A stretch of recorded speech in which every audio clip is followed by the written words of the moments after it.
Think about why opening a pack of cards is still exciting. Not because the cards are physical, but because of the experience, the randomness, the chance of pulling something rare, and the instant feeling of value being revealed.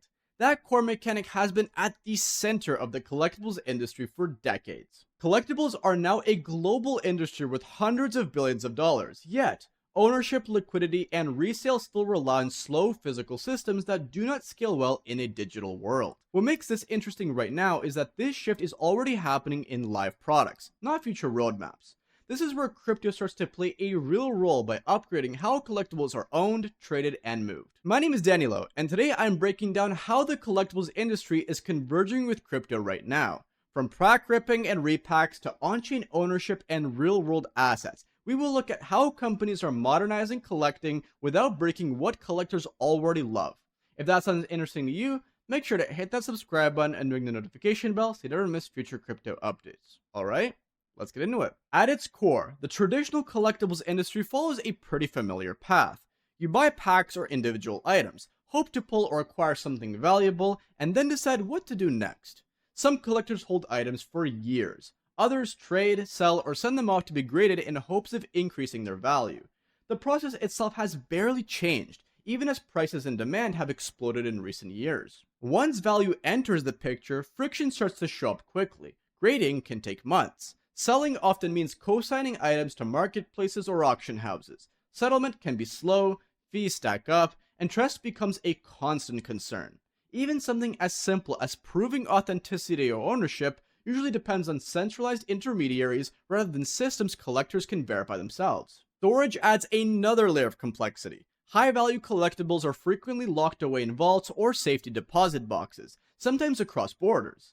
That makes them safer but also less usable. Capital ends up sitting idle, and accessing liquidity usually means navigating logistics, paperwork, and long wait times. What's important here is that none of this means the collectibles industry is broken. The demand is actually real, the passion is real, and collectors clearly love the experience. The problem is structural. The industry was built around physical movement and manual verification, and those systems struggle to keep up with the global, always online market. If you strip the collectibles industry down to its most basic behavior, everything starts with packs. Long before resale platforms, grading services, or investment theses, collecting usually begins with opening something you cannot fully see yet. That moment of reveal is what pulls people in. It mixes the entertainment, the anticipation, and the possibility of value in a way few other markets do. Pack ripping matters because it shapes how collectors behave. Most people do not enter the hobby by carefully sourcing individual items at fair market value. They enter by opening packs, chasing the hits, and slowly building knowledge over time. That behavior creates engagement, repeat participation, and communities built around shared experiences rather than purely financial outcomes. This is also where the debate usually starts to show up. Some people see pack ripping as collecting, others see it as gambling. In reality, it has always lived somewhere in between.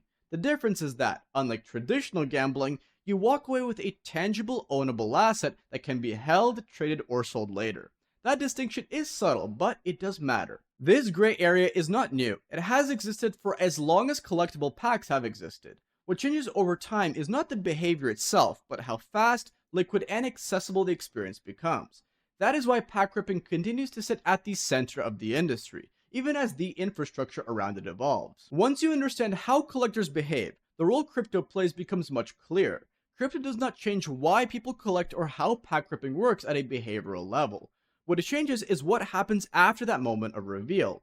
Ownership, transfer, and liquidity no longer need to move at the pace of physical systems. At a basic level, crypto introduces a shared digital record of ownership.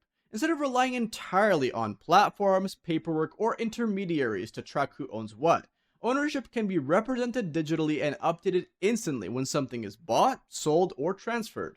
For collectors, this means fewer delays, clear provenance, and easier verification. This is where the idea of real-world assets fits naturally. Collectibles already have real-world value and clear ownership. Crypto simply provides a way to represent that ownership digitally, while the physical item remains stored, graded, and protected. The object does not change, but the way ownership moves around it does. When this is combined with the pack-based experiences, the impact becomes obvious. Digital packs can be backed by real inventory, outcomes can be revealed instantly, and collectors can decide what they can do next right away. They can hold, sell, trade, or redeem without waiting weeks or months for settlement. The important point is that crypto works best here when it stays in the background. Collectors do not need to care about blockchains or any of the technical details. They care about speed, trust, and flexibility. When those improve, the experience feels better, even if the technology itself remains invisible. Once ownership can move digitally, the experience around packs start to evolve. This is where repacks come in. Instead of opening sealed boxes with fixed odds set by the manufacturers, repacks are curated pools of real collectibles grouped together and distributed through pack-style experiences. The contents are known at a high level usually because they do explain it on these platforms, but the exact outcome is still randomized. Repacks matter because they change how value circulates. Platforms can design packs around expected value rather than brand new sealed products, which makes inventory more flexible and capital more efficient. High value items, lower value items, and everything in between can be combined into experiences that stay engaging without relying on constant new supply. This also shifts what happens after a pack is opened. In traditional collecting, the process often stops there. In digital systems, the post-rip decision becomes just as important. Collectors can immediately sell back into the platform, list items on secondary markets, trade with others, or hold and wait. Liquidity becomes part of the experience rather than an afterthought. The result is a much faster feedback loop. Capital does not stay locked in binders, vaults, or shipping processes for long periods of time. Instead, it can move quickly between packs, assets, and collectors. This does not eliminate risk or randomness, but it does make participation more flexible and accessible. Once collectibles start moving faster and more digitally, trust becomes an even more important factor. No matter how advanced the technology is, collectors still want to know one simple thing: where is the item and who is responsible for it? In most of these modern platforms, the physical collectibles are still stored the same way high-value items always have been.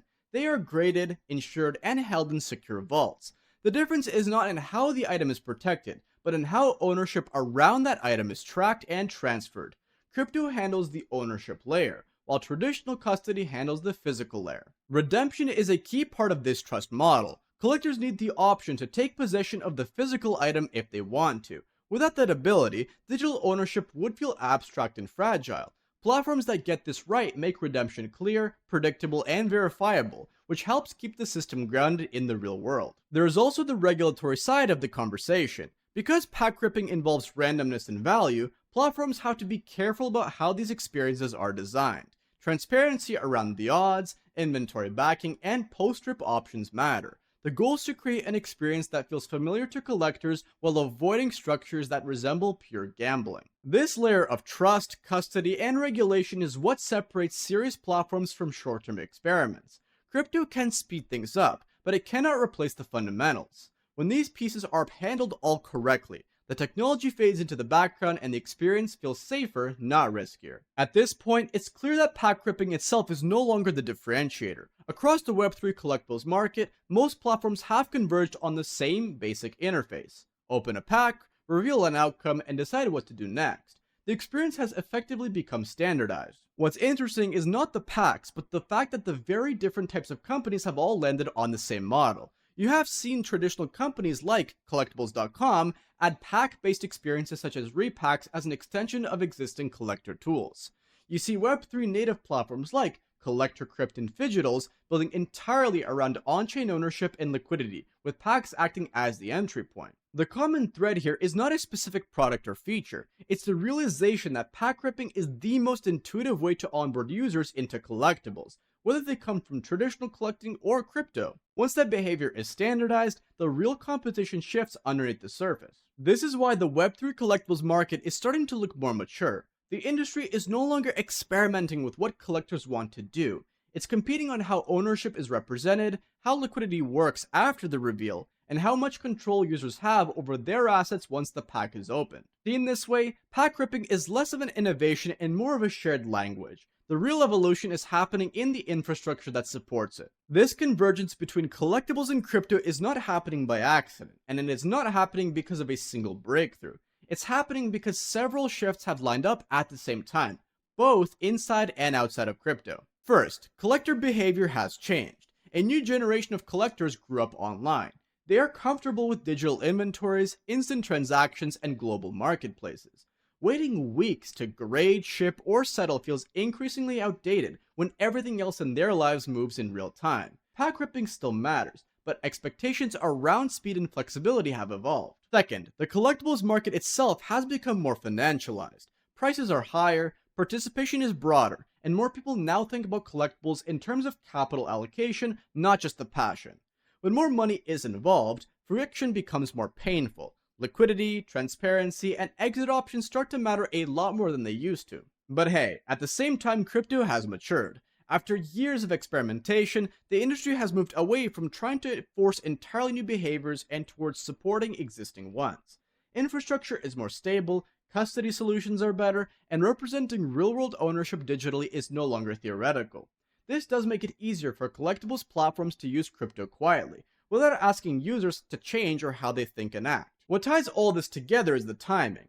Collectibles reached a scale where legacy systems struggled to keep up, and crypto reached a point where it can solve real problems without demanding attention. That overlap is why this convergence feels practical rather than speculative. When you zoom out for a second, the story here is simple. Collectibles did not need a reinvention. The behaviors already worked. People enjoy opening packs, discovering value, and building collections over time. What struggled to keep up was the infrastructure around those behaviors. Crypto is not replacing collecting or turning it into something unfamiliar. It is upgrading how ownership is tracked, how value moves, and how quickly collectors can act on decisions.